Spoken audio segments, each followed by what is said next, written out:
मुझे ये बताइए कि क्या जंग खत्म हो चुकी है? इससे पहले कि मैं संधि की बात पर आऊँ, इज़ द वॉर ओवर? देखिए, एक बहुत बड़ी फ़ेज़ ख़त्म हो चुकी है लड़ाई की और उस फ़ेज़ में सीधी जीत ईरान की हुई है। मैं क्यों कह रहा हूँ एक बड़ी फ़ेज़ ख़त्म हो चुकी है क्योंकि अगर अभी कुछ बातचीत नहीं हुई, तो हम एक खतरनाक फ़ेज़ में चले जाएँगे। उसमें क्या होगा, ईरान क्या करेगा, स्ट्रेट ऑफ हॉर्मुज़ और ये सब बता चुके हैं कि हम करेंगे। स्ट्रेट ऑफ हॉर्मुज़ और रेड सी जो है पर्शियन गल्फ़ और रेड सी, वो उसमें पूरा ट्रैफ़िक बंद कर देंगे।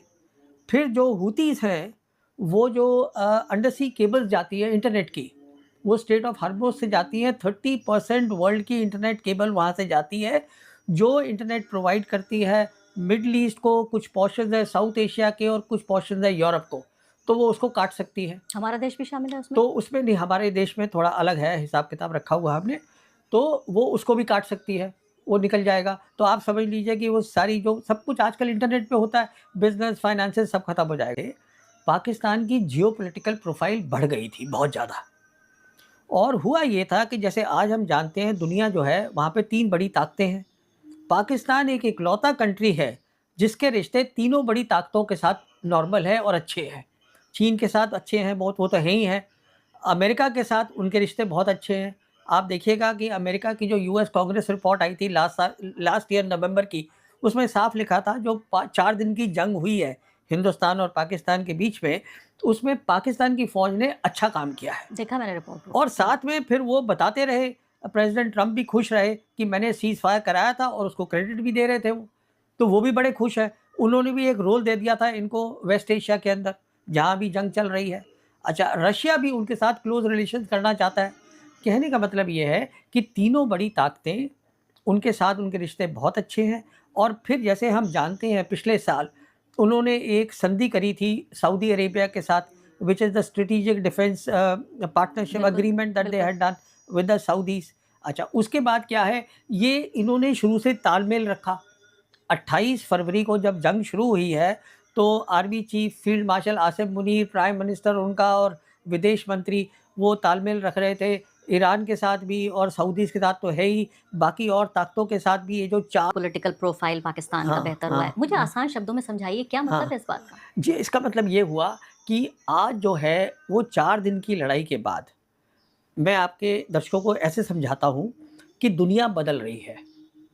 एक ऑर्डर जो था, जो यूनिपोलर वर्ल्ड होती थी, जहाँ अमेरिका सुपर पावर होता था, अमेरिका तय करता था कि कैसे रूल्स बनेंगे, इंस्टीट्यूशंस क्या होंगी, वो उन्होंने तय किया कि ये वर्ल्ड बैंक है, आईएमएफ है, डब्ल्यूटीओ है, यूएन है, ये सब चीज़ें अमेरिका की बनाई हुई हैं। तो उनके रूल चलते थे। अब दुनिया जो है वो मल्टीपोलर हो गई है और उसमें 3 बड़ी ताकतें आ गई हैं। तो अभी क्या हो रहा है कि अब वो रूल ख़त्म हो रहे हैं, अब नए रूल बनने हैं। जब एक वर्ल्ड ऑर्डर ख़त्म होता है और दूसरा शुरू होता है, तो मिलिट्री ताकत की अहमियत होती है, क्योंकि रूल टूट रहे हैं। इसका मतलब है और खुली छूट मिल रही है सब मुल्कों को। तो उनकी जो अंदर की रंजिश है, प्रॉब्लम्स है, मिलिट्री पावर बहुत इम्पोर्टेंट बन जाती है। अच्छा, ऑपरेशन सिंदूर के अंदर अमेरिका ने ये तय किया है कि पाकिस्तान ने अच्छा काम किया है, बेहतर किया है इंडिया से। हमारा अपना नैरेटिव है, पर अमेरिका ने ये तय करा है और अमेरिका जो है 3 में से एक बड़ी ताकत भी है। तो यहाँ बात ये हो रही थी कि ये जंग दुनिया को तबाह करेगी। अब बात ये हो रही है कि ये जंग दुनिया को नई शक्ल दे रही है। न्यू वर्ल्ड ऑर्डर को अगर मैं हिंदी में ट्रांसलेट करूँ तो हमें नई दुनिया मिल रही है, नई दुनिया या दुनिया की नई तरतीब मिल रही है हमें? देखिए, एक बहुत बड़ी चीज़ हो रही है। अमेरिका देखिए, जो यूक्रेन की लड़ाई है, वहाँ पे जो चीज़ नहीं हुई वो यहाँ हो रही है और हुँ। मैं बताता हूँ यहाँ क्या हो रहा है। एक वो ताकत जो बाइपोलर जब वर्ल्ड थी, कोल्ड वॉर जिसने जीती, सिंगल पावर थी यूनिपोलर वर्ल्ड के अंदर, दुनिया की सबसे बड़ी पावर थी। तो 2 उनमें ख़ास बातें थी। क्या है अमेरिका की 2 ख़ास बातें? एक तो है उनकी मिलिट्री ताकत। इकलौता कंट्री है जिसके 800 मिलिट्री बेसेस दुनिया के अंदर हैं। अच्छा, $1 ट्रिलियन का एनुअल बजट है। हुँ। अभी यहाँ पे क्या हो रहा है कि एक जो डिमांड है जिस पे वो बिल्कुल अटल है ईरानी, वो ये है कि आप अपनी यहाँ से बेसेस हटाइए। हुँ। तो जो बेसिस थी अमेरिका की, जब यूनिपोलर वर्ल्ड थी, जो हिफ़ाज़त दे रही थी, हुँ। इन सब जीसीसी कंट्रीज़ को, वही आज कमज़ोरी उनके बन लिए गई है, खतरा बन गई खतरा है। बन गई तो हैं वो। अभी क्या होगा, तो हटेंगे ये बेसिस? अब दे उनकी डिमांड है ये, वो कहते हैं हम बात नहीं करते इसके बिना। अच्छा, इससे क्या होगा अगर ये हटेंगी, जो कि हटेंगी, तो उसका असर पड़ेगा बाकी उनकी बेसिस मैं में। आप कोई भी बात कहते हैं पिछले मई 2025 से मैं हुँ, उसको बिल्कुल हल्के में नहीं लेती हूँ। हाँ, जब से मैंने आपको सुनना शुरू किया 2025 से मैं बहुत हैरान थी जब ये सिंदूर ऑपरेशन हो रहा था। अभी आप कह रहे हैं बेसिस हटेंगे। हाँ, तो मुझे लगता है पहली आप पहले सिक्योरिटी एक्सपर्ट होंगे जो इतने एक डेफिनिटिव और एक टोन के आगे साथ। सुनिए आप बात। तो एक तो उनकी ताकत ये थी, अब जितने भी हैं इनके अपने एलाइज़ हैं, साउथ कोरिया है, जापान है, अब वो सब सोचेंगे कि अगर भाई ये खतरा हमारे लिए बन रहे हैं, तो हमें अपनी ताकत खुद बढ़ानी है, मिलिट्री ताकत, हुँ, दे विल गेट मिलिटराइज्ड। तो सब कुछ बदल गया। तो अच्छी बात है ये। नहीं, कहने का मतलब ये है एक ऑर्डर खत्म हो रहा है, बात हुँ, अच्छी की नहीं है। अमेरिका की जो 2 ताकतें हैं, एक तो उनकी मिलिट्री ताकत मिलिट्री और थी, द दूसरी फाइनेंशियल। ताकत हुँ, है उनकी कि जो डॉलर है, वो रिज़र्व करेंसी है दुनिया की, वो बिल्कुल। कैसे था? हुँ, वो ऐसे बना कि 1974 में अमेरिका ने ये एक संधि करी सऊदी अरेबिया के साथ।